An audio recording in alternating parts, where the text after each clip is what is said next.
Pocas cadenas de televisión se atreven a hacer historia incorrecta.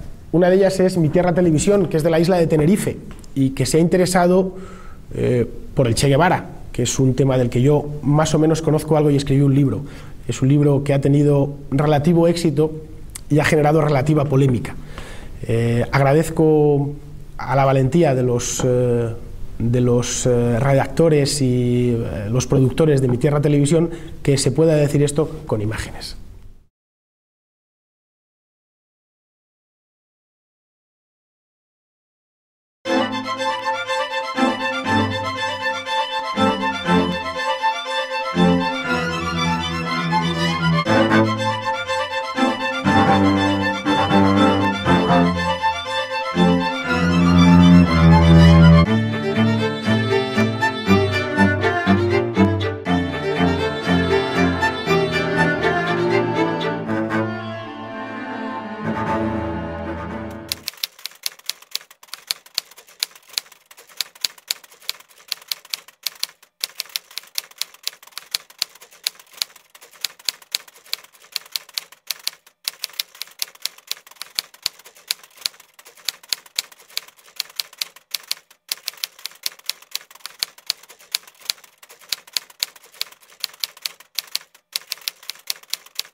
Uno de los personajes más conocidos del siglo XX, probablemente el más conocido de la segunda mitad del siglo XX en el ámbito hispano, es Ernesto Che Guevara de la Serna, que era un argentino de clase media que se metió a revolucionario a los 25 años aproximadamente, se metió a revolucionario cubano.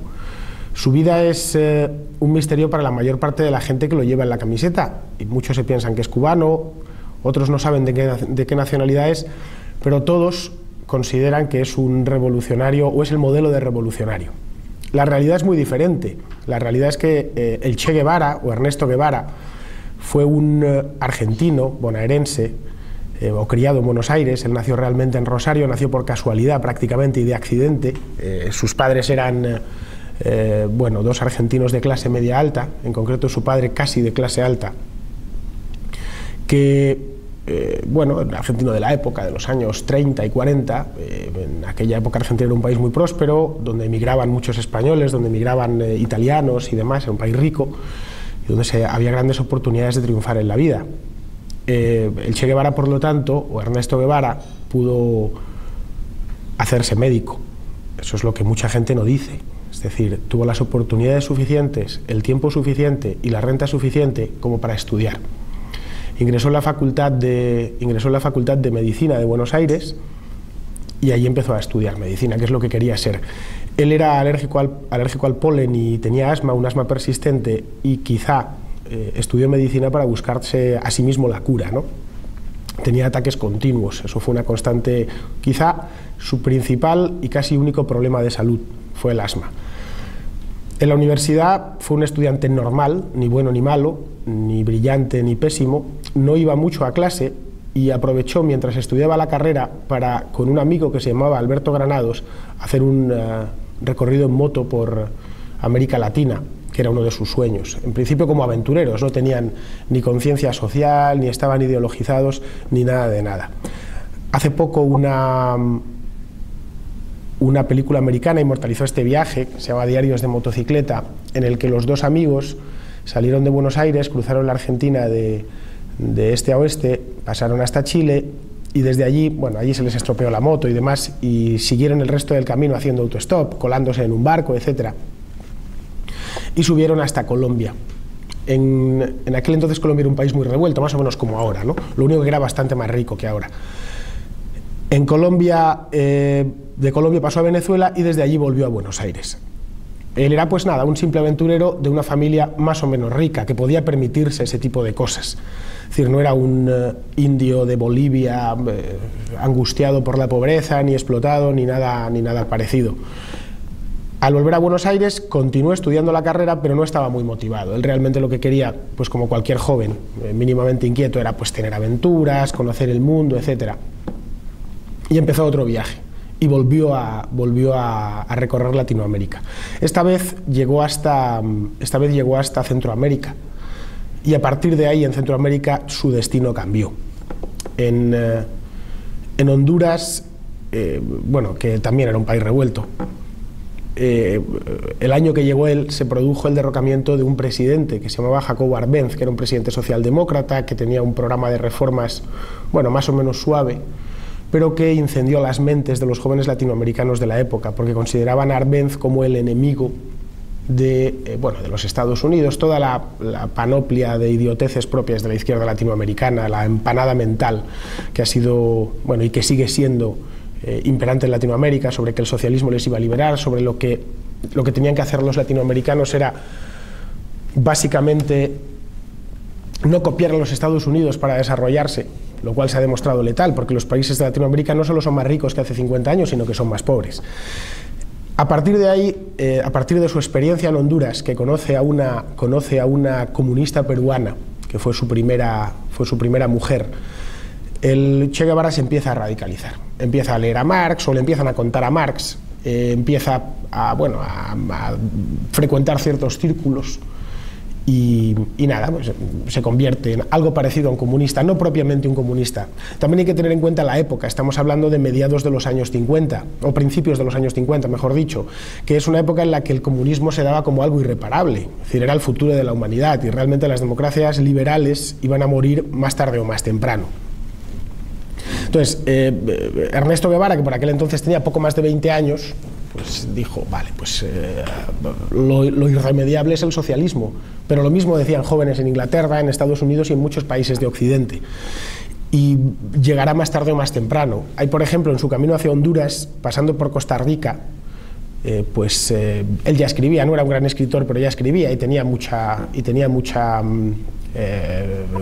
prosa propia de los argentinos, muy inflamada y demás, en la que ponía a caer de un burro a los americanos y hablaba del padrecito Stalin y demás. Algunos críticos de Che Guevara, que no son demasiados, dicho que ya entonces era stalinista. Realmente Ernesto Guevara nunca fue stalinista. Es decir, fue castrista cuando llegó el momento, pero antes no tenía demasiadas cosas en la cabeza. Tenía espíritu de aventuras y bueno, no tenía las ideas muy claras. De Honduras, él no había apoyado en ningún momento la revolución contra Arbenz, es más, se refugió en la embajada. Él luego lo vendió como que había sido un gran su bautismo revolucionario y había luchado en las calles y había llamado a la revolución y había estado al pie del cañón allí con un megáfono y demás. Todo es mentira. Se refugió en la embajada argentina de Honduras y de ahí, a su novia por cierto la detuvieron, y de ahí pasó a México. México desde principios del siglo había sido un país, si no de izquierdas, bueno, más o menos progresista desde la revolución del año 1914, y acogía todo tipo de refugiados que en Latinoamérica se daban pues de este tipo de golpes de Estado, de revolucionarios y cosas parecidas. En México, que era también un país riquísimo por entonces, se fue a vivir a Ciudad de México. Allí esperó a que a su novia, a la peruana, la soltasen y reunirse con ella. En México es donde en su vida se produce el gran cambio. En México, por un lado, se termina de ideologizar, termina haciéndose el comunista que hoy todos conocemos, y en México conoce a Raúl Castro. Y después, como consecuencia de conocer a Raúl Castro, conoce a Fidel Castro. Esto fue casual.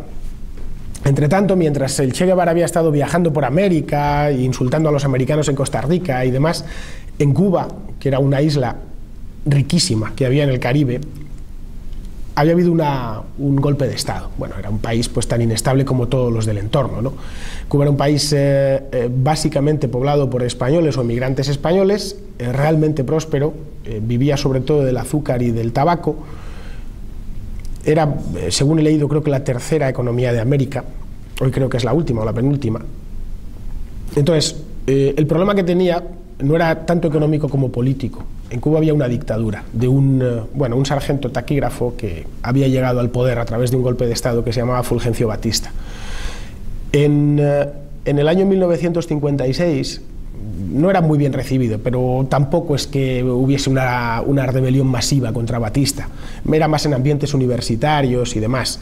El régimen era represivo, pero tampoco excesivamente, es decir, no era un régimen totalitario.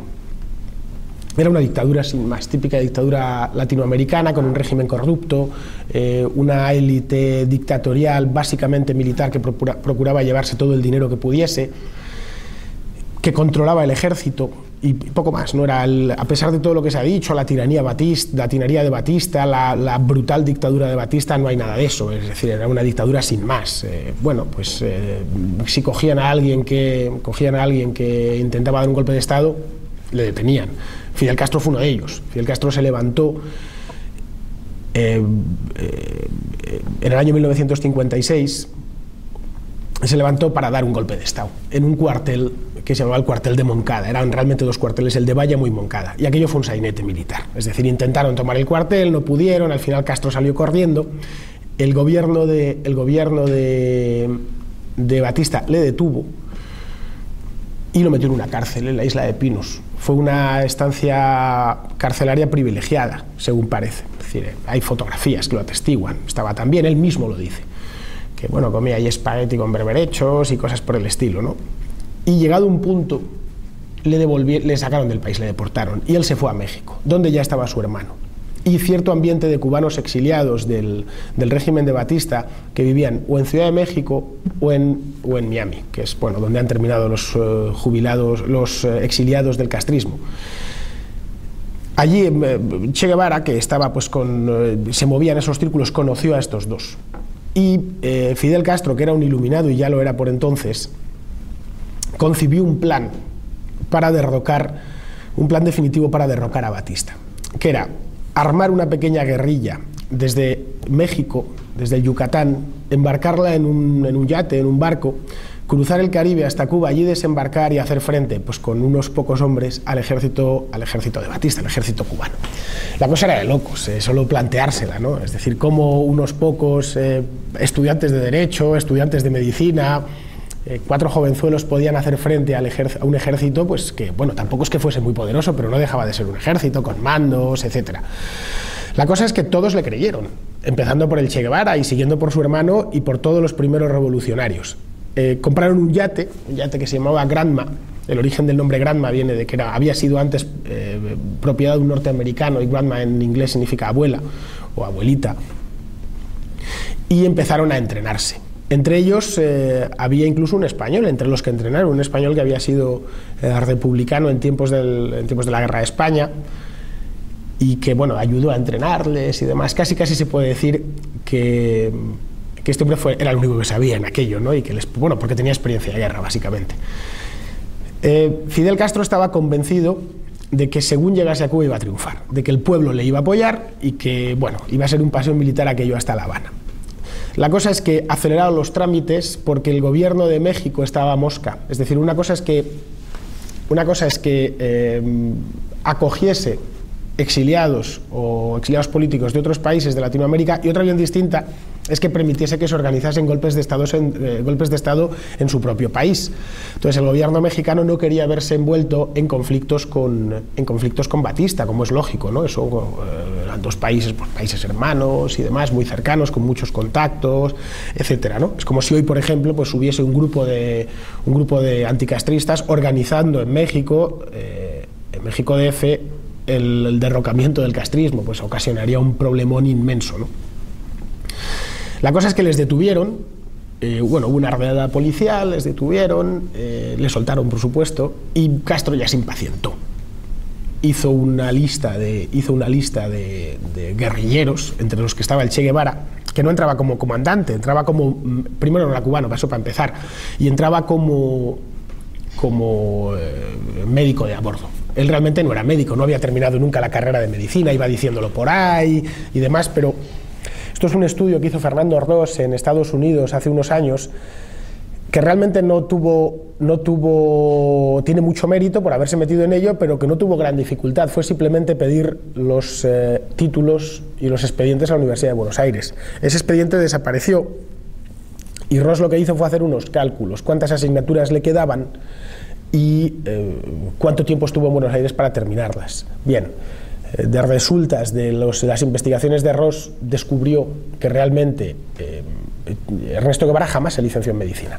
Esto en absoluto es vergonzoso. Hay mucha gente que nunca ha terminado la carrera y han llegado a ser grandes profesionales de lo suyo.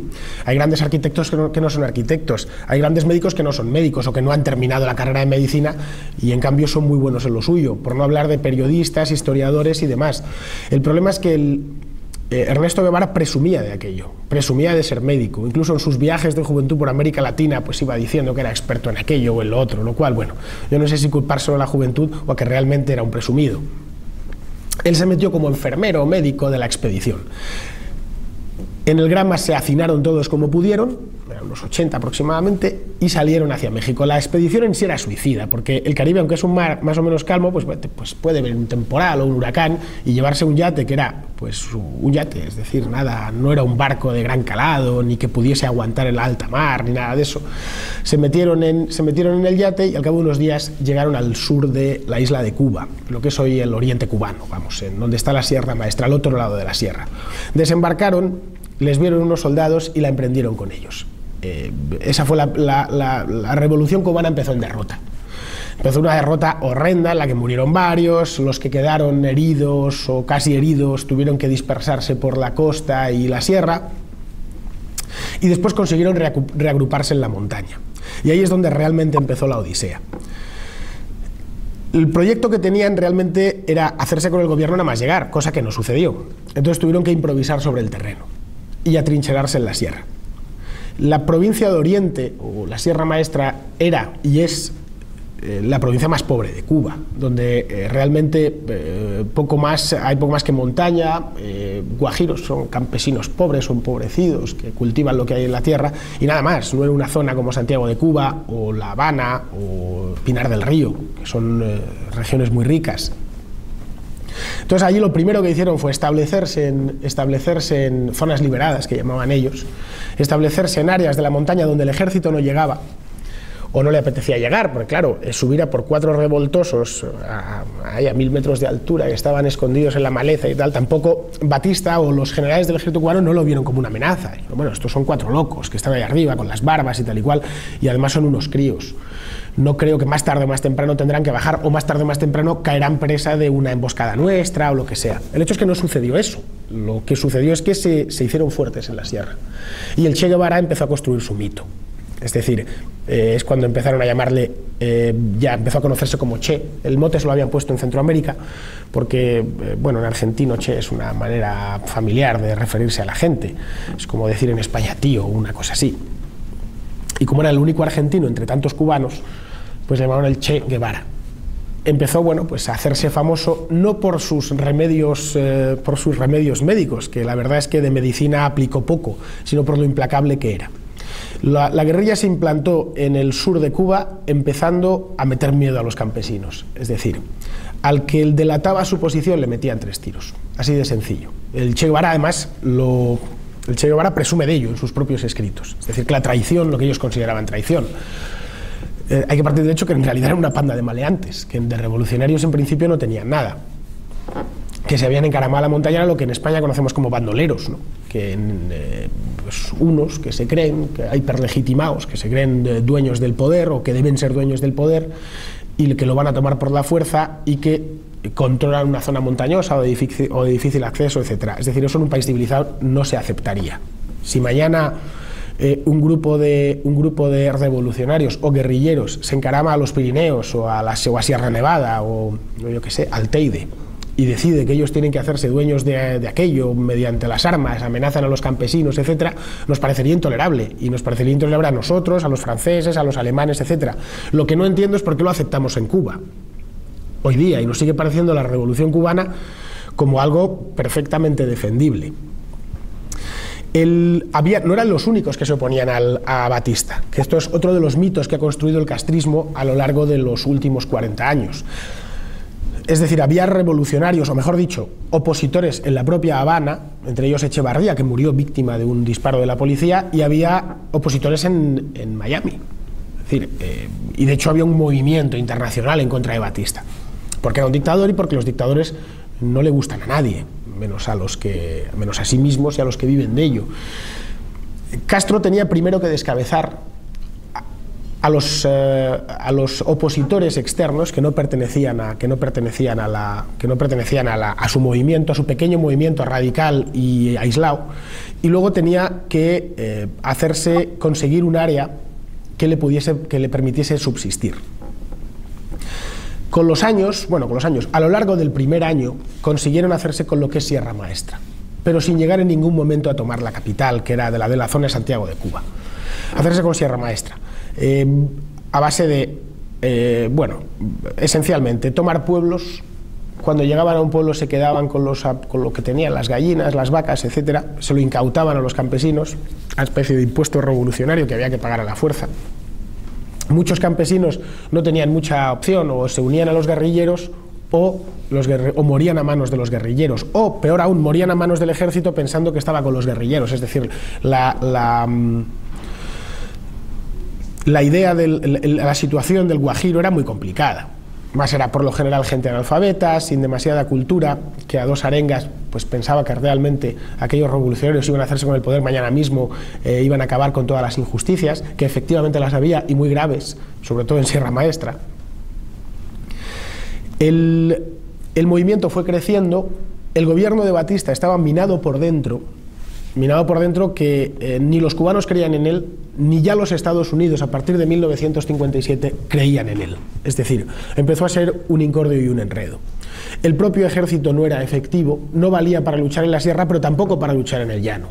Es decir, Fidel Castro y el Che Guevara contaron con un ejército que realmente no quería luchar, o si luchaba lo hacía de no muy buena gana. Por lo tanto, todas lo que ellos llamaban batallas y tal, realmente fueron escaramuzas al principio. Lo que libraban era un combate contra soldados desmotivados, mal pagados y que además estaban defendiendo a un dictador. Es decir, que no estaban defendiendo ni la libertad de los cubanos, ni la República Cubana, ni nada por el estilo. El movimiento además se vio beneficiado, o el movimiento castrista, por la propaganda. Fidel Castro y Guevara, o especialmente Fidel Castro, nunca ha sabido gobernar, pero ha sabido muy bien hacer propaganda. Eso lo sabemos todos a 45 años desde que llegó al poder. Es decir, ha sabido arruinar a los cubanos, pero vender fuera que los cubanos viven mejor que nadie. Pues entonces, a pesar de que estaba encaramado como Luis Candelas en la Sierra Maestra, consiguió vender a algunos redactores de periódicos americanos que él realmente era el libertador de Cuba, era casi un nuevo Bolívar, y que gracias a su visión clarísima de cómo iba a terminar aquello, pues iba a conseguir devolver la democracia a Cuba, porque ese era el plan. Es decir, Castro entonces no era comunista, o al menos no decía ser comunista. El propio Che Guevara tampoco lo decía, a pesar de que estaba totalmente marxistizado. Él decía a los medios que iban a visitarle que ellos lo que querían era devolver a Cuba la democracia, la Constitución de 1940, que lo de Batista había sido un lapso en la historia de Cuba que iba a pasar y demás. Los americanos se dedicaron a promocionarle, igual que pues sucedía con los propios medios cubanos, que sorteando la censura batistiana, pues como la revista Bohemia, etcétera, estaban del lado de los barbudos que estaban en la sierra, ¿no? Por lo tanto, no les costó demasiado bajar al llano. A partir del año 58, los revolucionarios cubanos ya tenían la mitad de la isla. Habían bajado al llano, habían ido tomando pueblo a pueblo, pequeña ciudad a pequeña ciudad, y para finales de año decidieron asaltar la ciudad de Santa Clara, en la que el Che Guevara se había convertido ya no ya en un revolucionario implacable, sino en un militar implacable. Es decir, había dejado de ser médico, todavía no era el intelectual que quiso ser después, y lo que era sobre todo era un soldado. Es decir, un soldado que además no daba tregua, que tenía una vocación y un fanatismo a prueba de bombas. Y él, junto con una de las columnas, mandaron 2 columnas que confluyeron en la ciudad de Santa Clara, entraron a la ciudad a tomarla. Bueno, aquí se empezó a construir la leyenda militar del Che Guevara. Es decir, está el famoso tren blindado, que no era tal, era realmente un tren que llegó ahí pues con unas cuantas armas, pero de tren blindado nada. En esto la cubana siempre ha sabido utilizar además la palabra que en castellano suena más gorda. Es decir, un tren con armas, en lugar de decir un tren con armas, dicen un tren blindado. Y eso han sabido marcarlo en la memoria de todo el mundo para que nos imaginamos un tren ahí, con un blindaje de no sé cuántos milímetros, que le tiras un misil y no tiras el tren y demás, ¿no? No era cierto. El Che llegó allí, tenía carisma, porque era, bueno, bastante charlatán, había adoptado una estética, digamos, era guapo, una estética para entonces que no se había visto, el pelo largo, la barba, una boinilla, que se había puesto una cruz de 5 puntas, como las que llevaban los soviéticos. Le habían hecho además comandante en la sierra, era un cargo importante, ya no era un médico cualquiera, ¿no? O un asistente de la guerrilla. Y luego además era muy decidido. Santa Clara la consiguieron tomar, y una vez estuvo tomada Santa Clara, el gobierno de Batista se vino abajo. El día 1 de enero de 1959 a Batista no es que le echasen, es que se fue él. Se fue hasta el aeropuerto, cogió un avión y se fue, con todo el dinero que pudo. Y los revolucionarios entraron en La Habana. El Che Guevara no entró, porque Castro consideró, por supuesto desde la sierra, él no estaba, él no tomó La Habana por si acaso le metían un tiro. Entró Camilo Cienfuegos, que era la tercera pata de aquella revolución. Fidel Castro, Camilo y el Che Guevara. El Che Guevara se quedó en una fortaleza que estaba a las afueras de La Habana, y él no entró en La Habana porque no era cubano, era argentino, y para que no ocasionase problemas entre la población entre los habaneros, de aquí llega un extranjero, ya ha ocupado la ciudad, etc. Y en la cabaña le encomendaron la labor de hacer limpieza. Y ahí es donde nació el Che Guevara, hemos conocido el Che Guevara aventurero, después el Che Guevara militar o guerrillero, y ahora empieza el Che Guevara en el poder, el Che Guevara hombre de poder. Ahí es donde ya no tuvo, hasta que murió, o hasta que le mataron, mejor dicho, ya no tuvo a nadie en contra, hacía sus deseos, los convertía en órdenes. En la fortaleza de la cabaña, todo régimen comunista cuando se implanta lo primero que hace es limpiar a la oposición. Sucedió en la Rusia soviética, sucedió en la España republicana, o en la España dominada por el Partido Comunista durante la Guerra Civil, sucedió en Vietnam, sucedió en Camboya, sucedió en China, y claro, tenía que suceder en Cuba. Había gente que o había pertenecido al régimen anterior, o había sospechas de que había pertenecido al régimen anterior, o simplemente era un incordio para los planes que tenía Castro y compañía de implantar su propio régimen allí. Insisto, todavía en el año 59 Castro no era comunista, ni el Che Guevara tampoco, eran simplemente revolucionarios cubanos que venían a devolver la democracia a Cuba. En la cabaña, el Che Guevara, bueno, le dieron un despachito y tal, y se puso allí a matar gente, es decir, mató unas 2000 personas, a fusilarlas de manera sumaria. Cuando terminó la limpieza, la primera limpieza, el Fidel Castro le dio un ministerio. Le dio primero la dirección, la presidencia del Banco de Cuba. Un disparate, una persona que no sabía nada de economía, que lo que más que llegó es a poner su firma y Che encima de los billetes cubanos y demás. Se dedicaba a mantener reuniones y a hablar de política, se le escapó la gente, porque los que valían se fueron a Miami. Y para premiarle por el desbarajuste en el Banco de Cuba, se le hizo ministro de Industrias, que es donde se consagró. Es decir, de gran parte del caos económico del año 60 y de los años 60 en Cuba se debe al Che Guevara. Quiso hacer de Cuba un país industrial, quería convertir Cuba en Alemania, dejar de depender del azúcar, bueno, una locura, una cosa constructivista, un disparate económico. En el año 66 en el año 65 estaba ya bastante harto Fidel Castro de él, porque era un desastre, es decir, había sido muy útil en la represión, muy útil durante la guerrilla, pero no valía como político, no sabía gestionar, no sabía más que hablar, hacer propaganda, salir él mismo con los días de trabajo voluntario a levantar sacos en el puerto de La Habana y poco más. Entonces, el Che Guevara, que realmente se creía lo que decía, es decir, se le puede acusar de muchas cosas, pero no de mentiroso, él creía lo que decía, él estaba convencido que iba a haber una revolución mundial, que el marxismo era real y que el día de mañana o a los pocos años todo el mundo iba a ser comunista. Él decía que había que trabajar voluntario y él iba al primero, etc. Era realmente un loco en ese aspecto. Entonces, él pensó que realmente lo que él valía era para hacer la guerrilla, que él era un gran militar guerrillero. Se tragó creó la teoría de los focos guerrilleros, que son unos pocos que lo que había pasado en Cuba, lo extrapoló a cualquier parte del mundo. Y se fue a luchar a África, donde cosechó un desastre sin paliativos. Allí, evidentemente, los congoleses pues, no le hicieron caso. el ejército que estaba enfrente no era un ejército, sino eran mercenarios, en su mayoría europeos, que estaban bien pertrechados, bien armados y motivados. Al año siguiente lo tuvo que dejar, es decir, le tuvieron que sacar de allí los cubanos. A pesar de todo, no se dio por vencido. Consideró que quizá en África no, pero en Sudamérica había posibilidad de hacerlo. Regresó a Cuba de tapadillo y se fue a Bolivia. En Bolivia es donde terminaron matándole. Es decir, y si no hubiese sido en Bolivia, hubiera sido en otro país un año después, o 2 años después, o 5 años después, porque realmente lo iba buscando. Es decir, llegó a Bolivia y quiso poner en práctica una teoría que él mismo había creado, pero que estaba equivocada.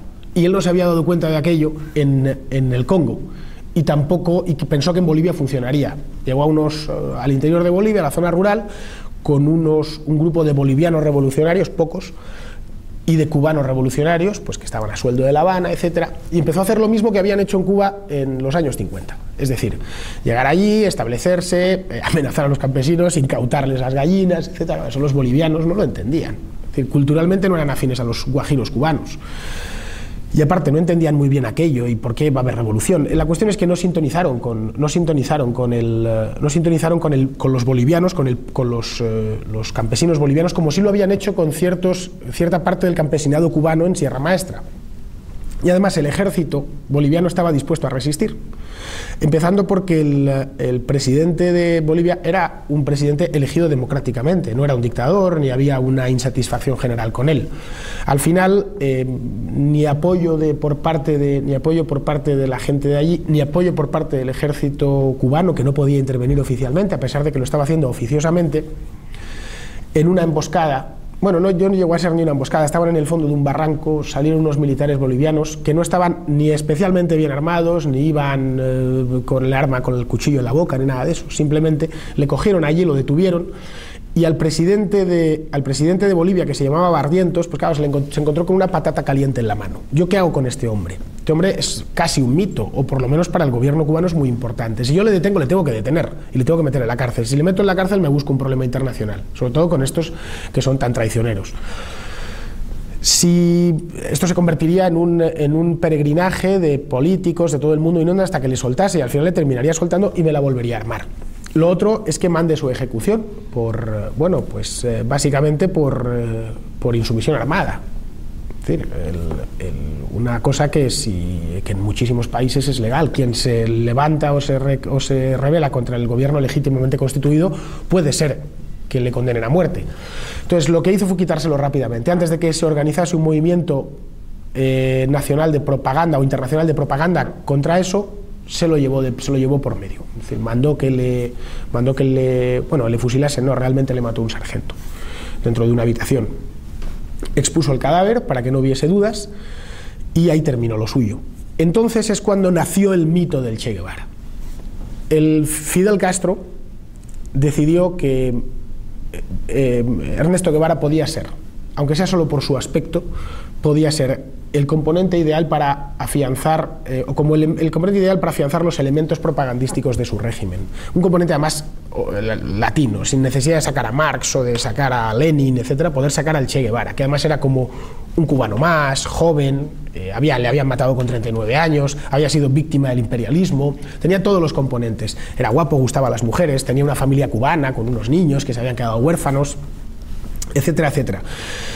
El Castro empezó a utilizarlo, le organizó ahí unos homenajes en La Habana espectaculares, y luego la izquierda europea, a partir del año siguiente, del año 68, es cuando se dio cuenta del poder plástico y simbólico de aquello. Y empezó explotando una sola fotografía que le había hecho Corda, un fotógrafo cubano, unos años antes, durante una manifestación. Él estaba en una tribuna y le cogieron desde abajo con un chubasquero porque llovía. A través de esa fotografía, que se la llevó un editor italiano a Milán, el mito se empezó a construir, que además fue en una época que era propicia. Los años 68, los años 70 fueron una acometida brutal del comunismo mundial. Es decir, fue la época en la que hasta los Estados Unidos recularon. Y el Che Guevara se convirtió en lo que fue los años venideros. Incluso tanta potencia tenía el mito que cuando cayó el muro de Berlín no cayó él, porque se le consideró, o se le sigue considerando hoy en día, como el revolucionario, o mejor dicho, el justiciero inmortal. una persona joven que lo había dado todo por unos ideales, que esos ideales se supone que eran buenos y que además, bueno, jamás se hubiese dado por vencido de seguir viviendo. El hecho es que de seguir viviendo probablemente o hubiese terminado a malas con Castro o hubiese tenido que rendirse a lo que terminó siendo la Revolución Cubana, que pues terminó siendo una cosa rendida 100% a Moscú, fueron burócratas que gestionaron y siguen gestionando más mal que bien el comunismo, es decir, un régimen en el que nadie tiene libertad, nadie tiene nada, el Estado manda sobre todos y demás. El hecho que por más que nosotros queramos creer que era lo que quieren que sea, es decir, un justiciero, un revolucionario, un hombre que luchaba por la libertad, jamás luchó por la libertad. Es más, quiso esclavizar a los pueblos intentando imponerles un régimen comunista, que es lo más lejano a la libertad. Jamás fue un justiciero. Es decir, realmente, tanto en Sierra Maestra como después en Bolivia, donde lo pagaba era con los pobres campesinos. Luego, siendo ministro de Industrias, bueno, la justicia que hizo fue arruinar la industria, lo poco que había de industria cubana, y siendo presidente del Banco Nacional, lo que hizo fue hundir el peso cubano. Es decir, se puede decir que, excepto en lo que fue después de muerto, que ha sido un total y absoluto éxito de propaganda, en vida fue un fracasado prácticamente en todo.